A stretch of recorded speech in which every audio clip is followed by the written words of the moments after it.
let this shit slide and get your lick back. And get your lick back. Get your lick back. If a nigga owe you something, ain't no chit chat. Better stay up out the way, don't get your dishes splat. Stop letting this shit slide and get your lick back. And get your lick back. I feel like I'm JX. J-Way. I'm a perfectionist. Adderall got me restless. I'm gone. Run with a wild crew, they get reckless. Young boy, come up off that neck. Give me Into that. the trends. See a lead, be the band. Good afternoon, good evening. Welcome to another episode of Corner to Copa. I'm here with my co-host, Coach. What's the deal, man? And we got some grades to hand out this time. Feels a little different after us receiving grades most of our lives. Now we're flipping the tables around, so it'll be interesting to see what you've got lined up. Yeah, we're handing them out right now, and we are into full off-season mode. We're about to provide grades to each and every position group in Detroit Tigers. As we just kind of round out the year as a whole, what position group would you like to start with? You know what? Let's go ahead. We'll save some of the juicier ones for last here. We'll go right into I think probably the more straightforward one is the catchers. Pretty much we had Jake Rogers catching a large bulk of it, with Dingler getting some action. And just for those of you listening, we decided to omit players that were either cut or traded prior to the end of the season or deadline, just so you know when we're in terms of the evaluation that we're giving, it's based on the players who ended up on the team at the end of the season or were on the 40-man roster, just for going forward. So catchers, I'll kick it over to you to give your grade and any in-depth points you have. Okay, so we're basically, for the most part, grading off the strength of what Jake Rogers did as a player. Obviously, Dylan Dingler was called up after Carson Kelly was traded away, but didn't play a whole lot down the stretch or in the playoffs. And in most of the positions, I value the offense-defense about 50-50.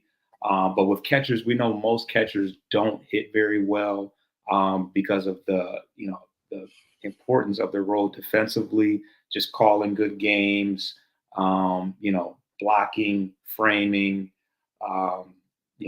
tracking down base runners. So overall, obviously, Jake Rogers is a Gold Glove candidate. So he got a pretty solid grade. I gave him a solid B. Obviously, he didn't hit very well. He hit under 200. But when you look at the impact that he had on the pitching staff, he saw a bunch of different pitchers throughout the year. On any given inning, I mean, it's not like he had one guy to worry about for the first 6 innings. A lot of times it was, he was seeing about 5-6 pitchers on any given outing, especially down the stretch. So you may view it a little differently with what he contributed bat-wise, but defensively, he was one of the better guys when it comes to blocks above average, and he struggled a little bit in the base run category, but one of the better framers in the league as well.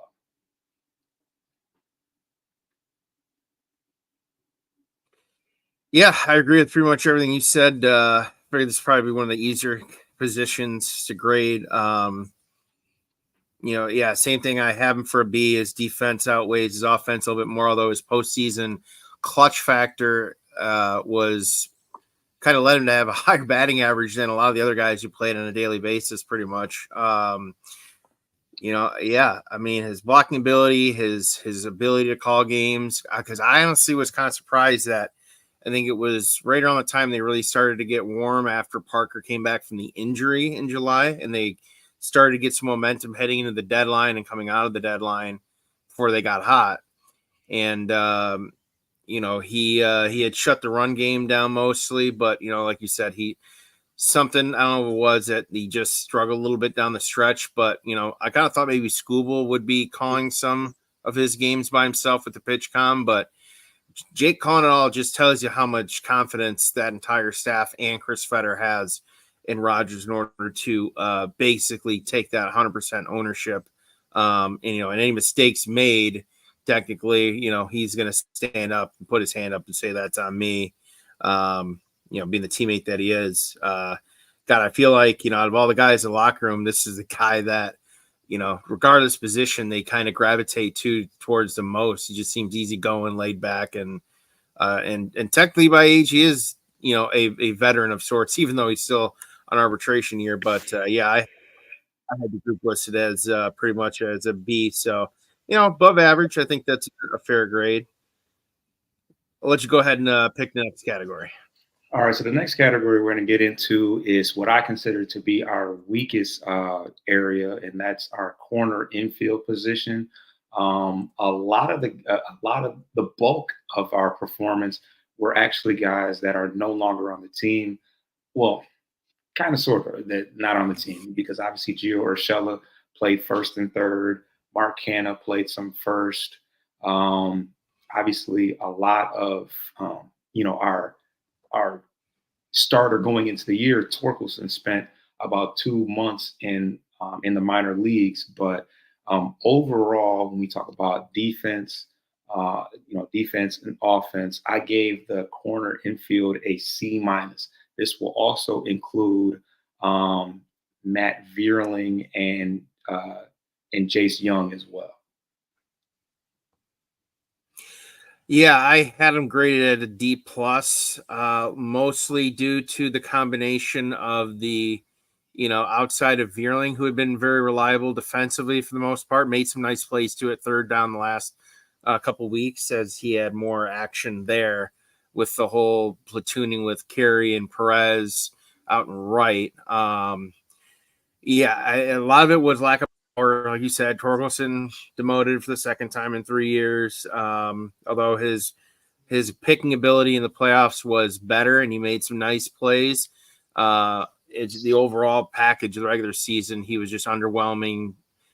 He really had to work his ass off in the second half when he got called up just to get his defensive WAR back to pretty much even, because he was a negative defensive WAR and he ranked near the bottom of almost every Savant StatCast category for first baseman that had minimum starts or innings in order to qualify for those statistics. But I think what saves it, like you said, was Vierling, his durability and serviceability to play third, even throw in a little bit of first there near the end of this regular season. And Bly Madris, although he was good in pockets, again, another one of those guys that was limited, could only bat against one side of arms. So he didn't get as much playing time when he was up. Showed some flashes, but, again, had to be platooned in that situation. So I put that largely on the ineptitude of the offensive side of it. Just, your corner infielders, they drive extra base hits, they drive run production, they keep the bases going, and they really do help prop up some of that team slugging percentage. So I have them rated as a D plus for the corner infield. All right, we're 2 positions in. We're going to get to our first break and continue.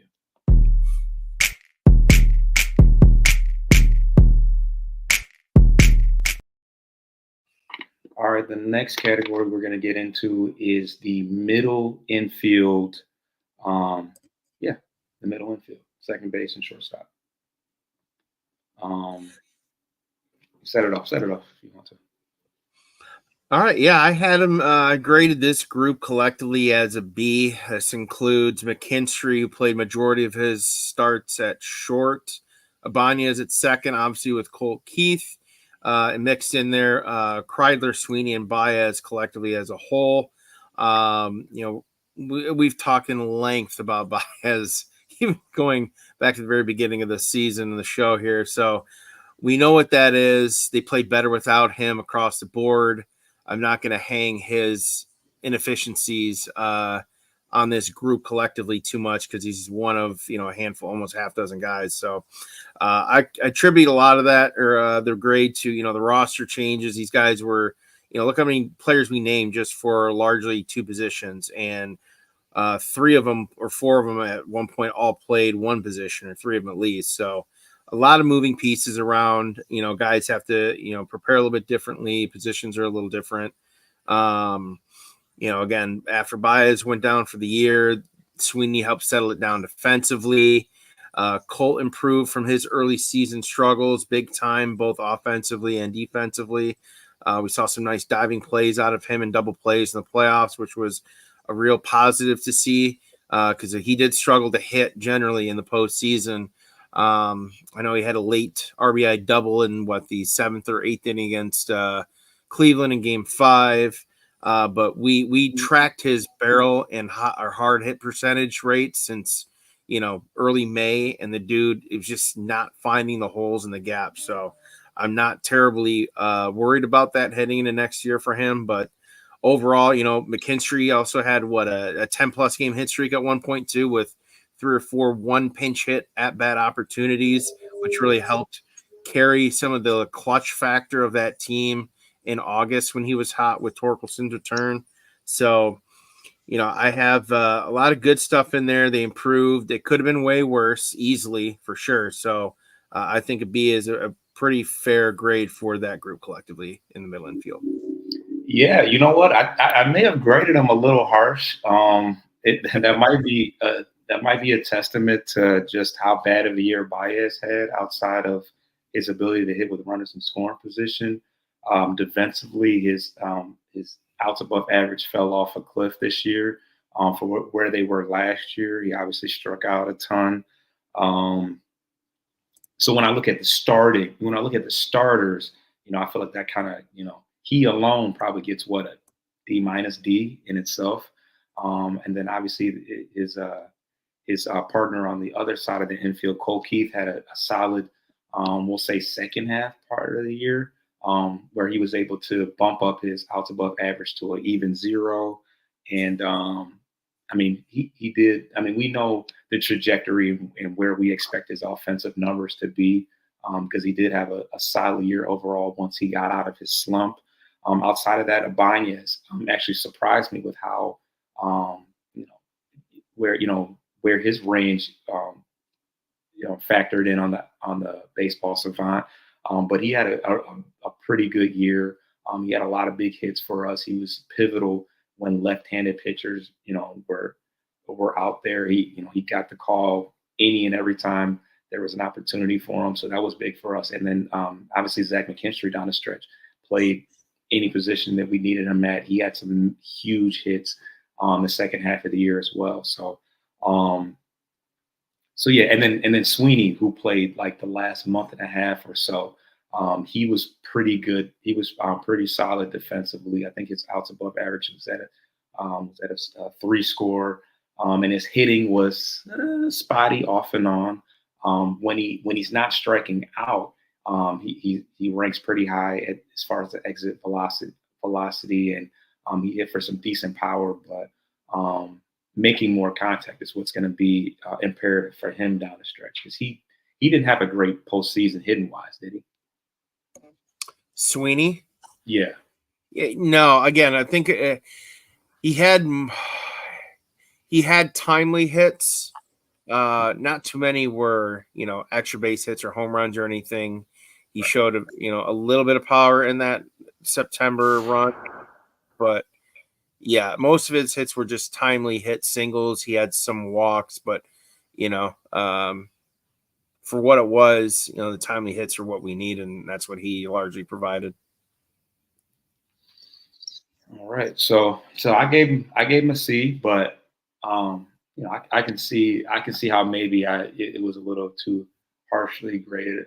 Certainly by the end of the year, once we were out of the Baez era and onto Sweeney, we were better off at the plate and defensively. So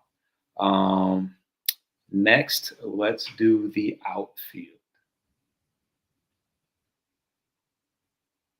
Let me set it off. Yeah, go ahead. Okay, so I have the outfield at a B-. We had two outfielders at Kerry Carpenter and Riley Green that were pretty much hitting at an all-star level. And maybe B minus is a little low. I don't know, but um, Suddenly, I'm we not the one hating that. It's hard. Riley Green and Kerry Carpenter hit at an all-star level for a lot of the year. Riley Green definitely saved a bunch of runs defensively, and of course, Meadows, who played about half. Would you say he played half the year healthy in major leagues, or? Kind of somewhere, give or take. Yeah, I think that's a fair guess right there. I'll look and double check. But yeah, obviously Meadows defensively, if we're just grading out his defense alone is at an A+. But he did struggle hitting wise at the beginning of the year before he was sent down, and then he was definitely a major spark plug towards the end of the year. Outside of that, Wensil Perez was solid, about average defensively.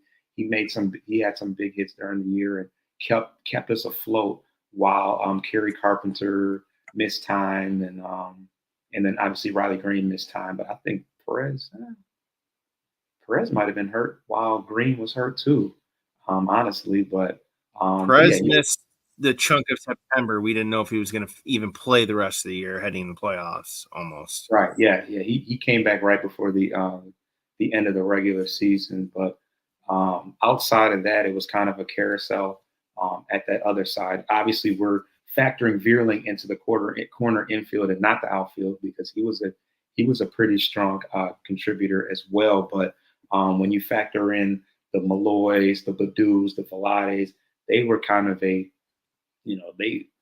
don't want to put Malloy in the 4A category of, not quite AAA, but not quite major league caliber. But, he hit around sub 200 with a little bit of power. And then Velade and Badu were certainly, guys that were kind of stopgap guys while people were injured. So overall, when you factor in the high level all-star performances of Green and Carpenter and the lesser of that, I think it grades out in a B- in my eyes. But I could justify a solid B, maybe not a B+ though. Well, that's a good tease. I did have them culminating into B+ overall. I kind of broke it down and I said defense was very solid. I mean, your starters, if Green and Parker, 2/3 of the outfield, you barely ever had to worry about from a defensive standpoint.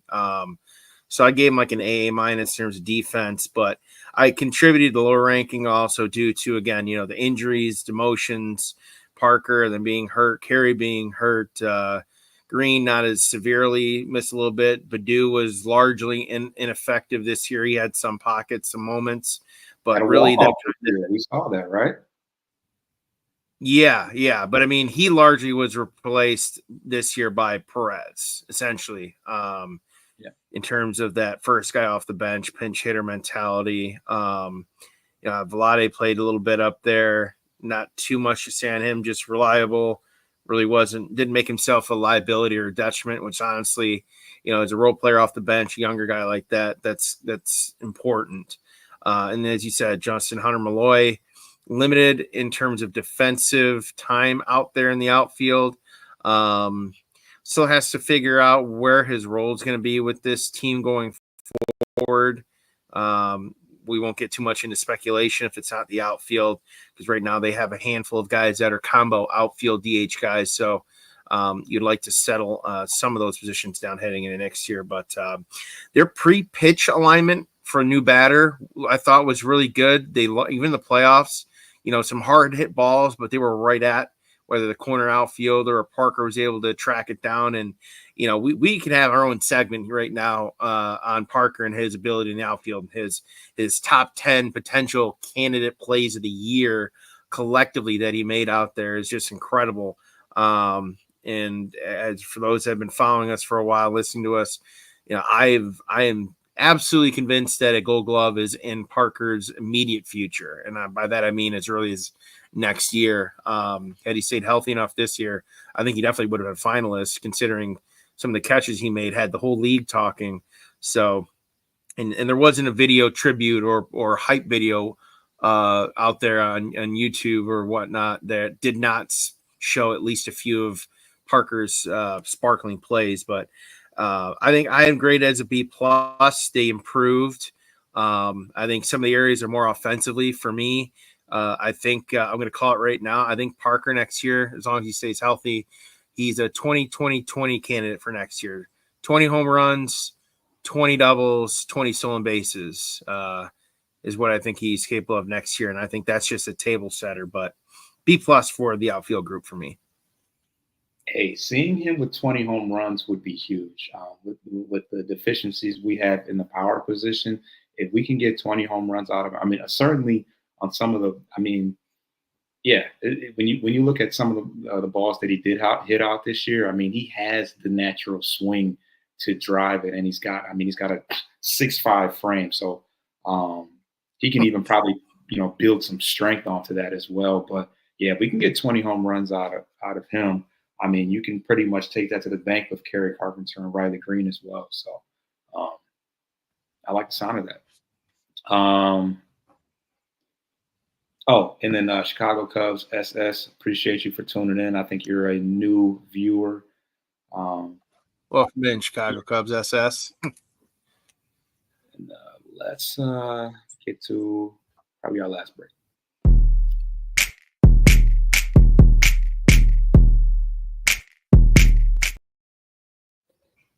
All right, so that leaves only one defensive one position category left. And some might say we saved the best for last, but the pitching category. I graded us out at a B plus for that. Is this for starters or? Oh, you know what? I didn't split it up. You want me to run? I'll run one while you gather. Yeah. Go. Yeah. Run whichever category you want to start with. Yeah. So I'm gonna go with the starting pitchers here, and these constitute between, regardless of where they ended, it's where they started for us, where they provided the bulk. So Maeda, Mize, Olson, Skubal, Montero, Matt Manning, and Ty Madden technically were all starting pitchers. The later two, not much of an impact, but their performance is still graded into this. So I had them overall collectively at a C. Skubal obviously being the one factor. If you take them out, I mean, this group may almost be like a D minus collectively. Because and that's not knocking Olson's first half. He had an all-star caliber first half along with Flaherty and Skubal. It's just the injury and him being out for as long as he was, and then him coming back. He was a little shaky. We'll call it rust, being out of sync and rhythm. So I'm going to give him a little bit of slack. He's also a younger guy too, but collectively the starting pitching was a C, with Skubal carrying the bulk of the success.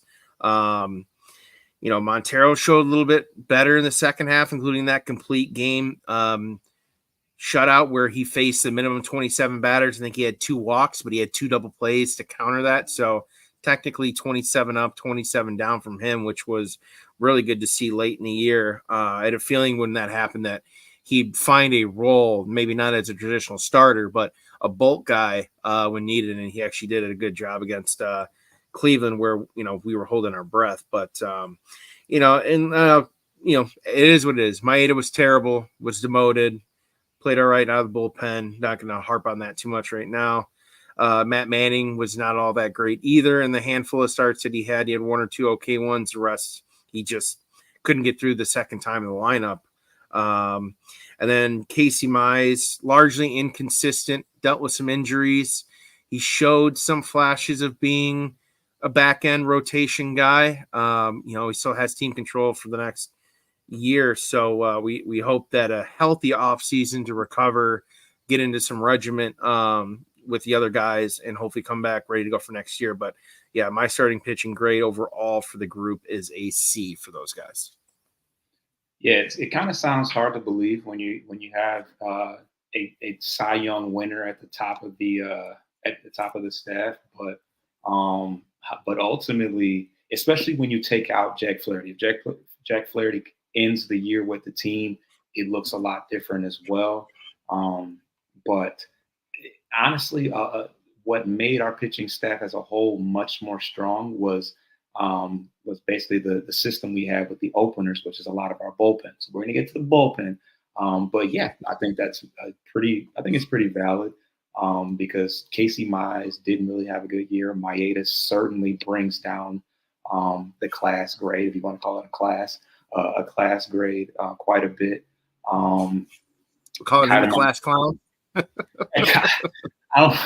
We won't call him class clown, but Kyler Montero. I mean, he stepped up in a big way. He was our other starter outside of school. But once Reese Olson got hurt, he was the other person that we knew to be a traditional starter, and he was, off and on. He certainly fared better than we thought he might, given his performance in AAA. But he did have a shining, effort with that complete game against the Rockies, right?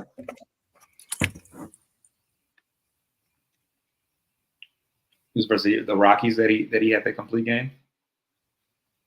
I know it was the last 2-3 weeks this season. I can't remember. I thought it may have been one of his last games against the Guardians. I could be wrong, but no, I don't know. I want to say it was the Rockies, but I could be mistaken. But all in all, Ty Madden was just fair. So yeah, I think C is a solid grade for them. And like you said, you take away Scuba from that, they are in a dump somewhere. So shout out to them. When we get into the bullpen grades, I graded the bullpen out at B+. We had the injury to Alex Lang, who was the essentially our closer going into the year.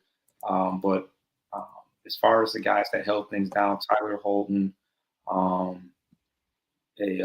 Foley was pretty good all year.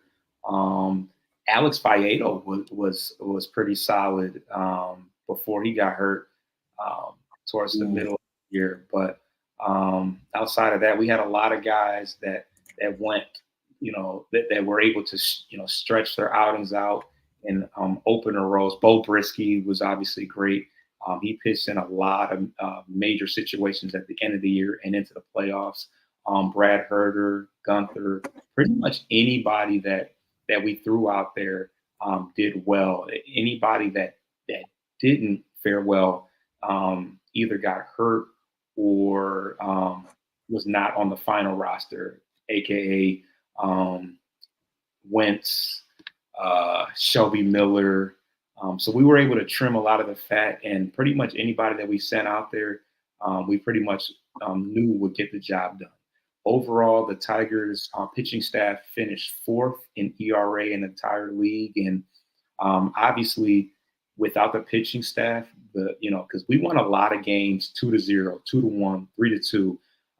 And that was a major testament to our defense, but also our pitching staff, because the bats did heat up a little bit in the second half, especially with Kerry Carpenter. But the pitching staff was a constant for much of the year. There was not too many stretches where the pitching staff did not do well.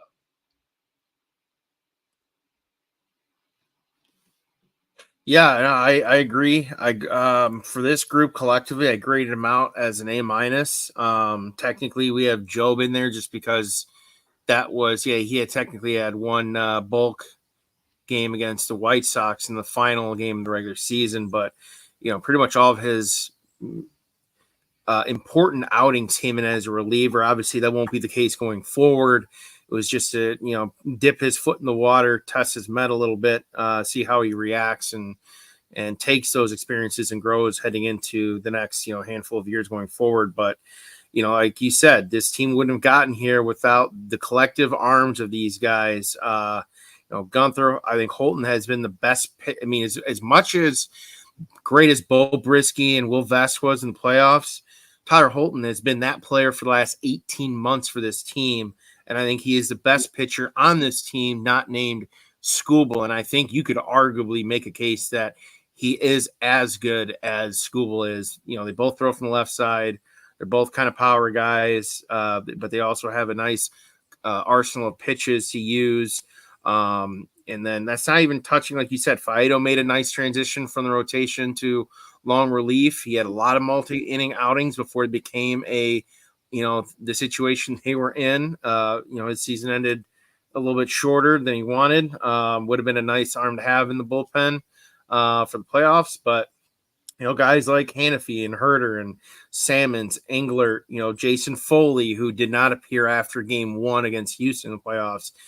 Foley became their de facto closer and had a streak going of I don't know how many consecutive saves converted.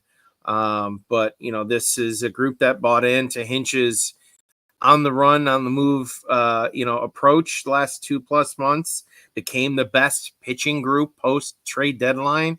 There's not much. I mean, the praise that these guys has goes to as big as the guys in the field making clutch plays, considering, we weren't crushing the ball over the park and hitting a bunch of home runs. So, the timely hits were huge. So these guys really stepped up, and where we lacked in some of the power department, they provided some power and finesse of their own to help keep the opposing runs down for us to win those 3-1, 2-0, 4-2 type games where, for those of you that watch, man, I hammered, 5 runs a game is the mark. We are absolutely incredibly good record-wise. We scored 5 runs, and we were not very good at all for probably the first 9,500 days under 5 runs. But that kind of, I don't want to say it flipped. We certainly had games. Foster and I had been there a few times where they ripped 9, 10, 11, 12 runs in a game down the stretch. But, they were also able to win a lot of those close games, low-scoring games against teams with good offenses as well. Kansas City, Baltimore, New York, we beat Garrett Cole on his start. We didn't beat him per se, but we still beat him on a day when he started for the Yankees in a low-scoring affair. So we're going to rant and rave about this group. I think there's going to be no secrets heading into next year with these guys. Some may not make it out to start next year, but, knowing that some of these guys are down there, just bodes well to our depth for 2025. Yeah, and you make a good point. I didn't even get a chance to talk about Jackson Joe, but when we talk about the lack of depth that we ended up having in true starting pitching, I kind of forget that Jackson Jobe is going to be a starting pitcher. So that's going to be huge next year, especially if you add on maybe one more consistent guy to eat innings. Pushing Ken Maeda out of that role. So with us having so much depth in the bullpen and having guys like Gibson Long coming back, Alex Lane coming back, some of these guys could possibly be solid trade bait to go out and could be solid trade bait for a bat that we end up trying to fill out our team with, especially if we're not able to grab who we want in free agency. So it's the team's certainly going to look a little different next year, and I'm sure Scott Harris will utilize the strengths that we have in one particular area to balance out the rest of the one. Let's get into the last break, and then we have a few more grades to go over.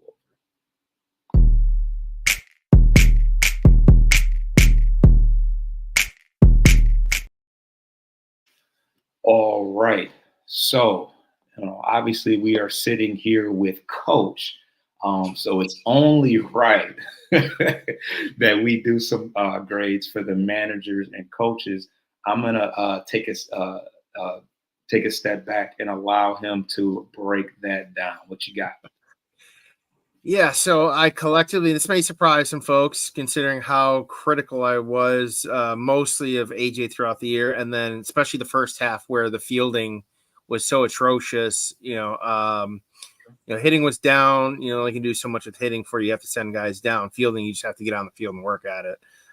So overall, though, collectively from game 1 to 162, and I guess we'll count the playoffs too. I give these guys collectively, the entire coaching staff, an A minus.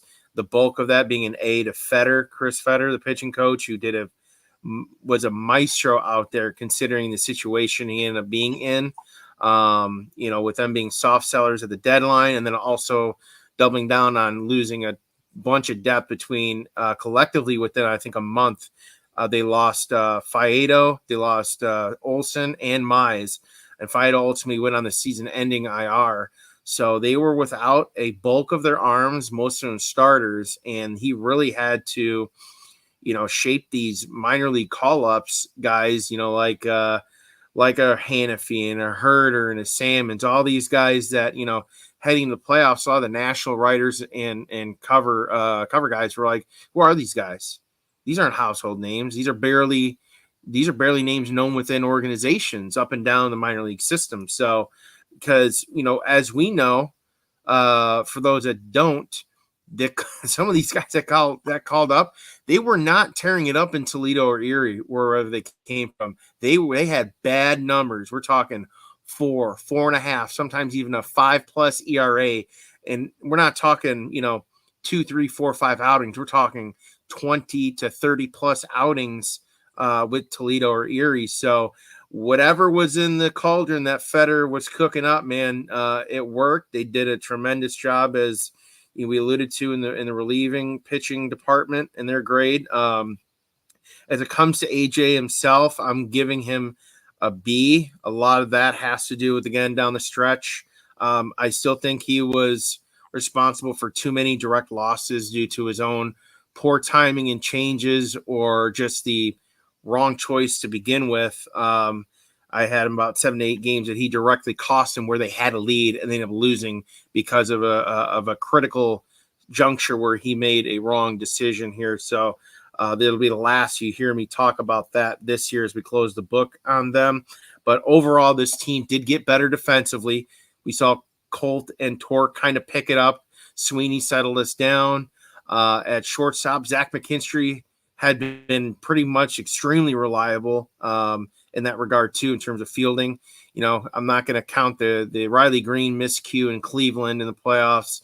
That's a one-off factor. He's been very solid defensively. So, and obviously the hitting came along with the fielding at the right time in the second half of the season. So overall, this coaching staff gets an A- for me for this year. All right. I have no disagreements there. Maybe if you had put AJ anywhere below a B-, I might have had to argue with you. But hey, I'll settle with that. So yeah, overall, I think we were logical, yet critical in a lot of spots. It lets you know that, partially why this team didn't go all the way. But it gives people a clear indication of ways that we can improve and strengthen the team so that we can continue to be successful and, win a division next year. We just won the wild card, but essentially going into the year, we were looked at as competing with the Twins, I believe, for the tops of the AL Central. But it turned out that the AL Central ended up being a pretty strong division. You had how many teams? The Guardians, Royals, and us made it, and us, but the Twins are the ones that ended up falling off. Yeah. You see, technically, you had almost every team except for the White Sox vying for a playoff spot up until literally the last series of the regular season. Yeah, so that's the reason why you can't just necessarily go off of predictions and what everything looks like on paper, because it is nowhere near that is not how people anticipated the AL Central looking this year. But yeah, we'll of course very soon we're going to get into how we can up those grades to a higher mark and break down some free agency stuff. So definitely stay tuned to that. And for any of our new viewers watching today, because we had a nice little turnout, please subscribe to Bleachers Speakers on YouTube, because we will be bringing you all of that off-season stuff and free agency and winter meetings and all that good stuff. And of course, on the audio side of things, Corner to Cope, you can literally Google that. It'll come up, and you'll get a chance to see all of the other stuff we have. Shout out to June in the building. You said great analysis and great. Um, that is my, well, you guys know who June is. It's the post game podcast. Bleachers and Speakers. He tuned into the show. But yeah. June, for you. Oh, yeah, he's not gonna. We're gonna edit that. We're gonna edit that out of the visuals. I know our Lions. It's not my contract, baby. No, just kidding. Lions fans want to see that, but yeah, stay tuned. We got a lot more stuff. We'll be back with some more shows and probably some player profiles, maybe some player profiles for some guys that we might, go after in free agency. But any parting words, Coach?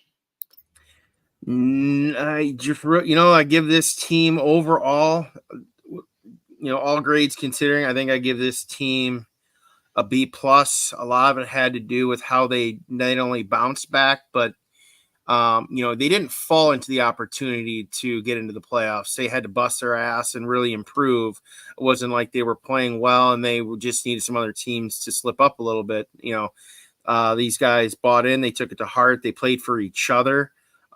Usually you see teams right now, they're still in playoffs like a Dodgers, Mets, they're star laden with a high payroll, guys that are collectively between, 26, 27 and like 32, 33 guys have been around a while. So, they now have a taste of this.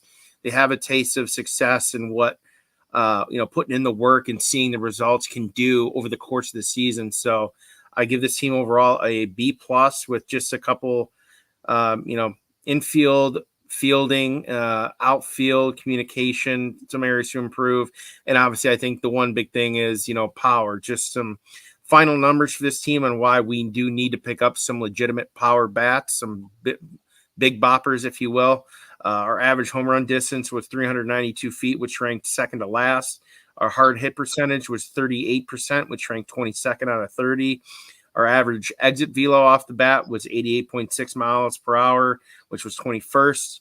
And the EV, or exit velocity 50 category for hitters, means you take the fastest 50 pitches seen collectively as a team, exit velocity that is, and they averaged 99.1 miles per hour, which ranked 24th out of 30th. So we have some guys that we know that can rip the ball for sure, but collectively as a team, I think it was no secret that we lacked overall run production and general power.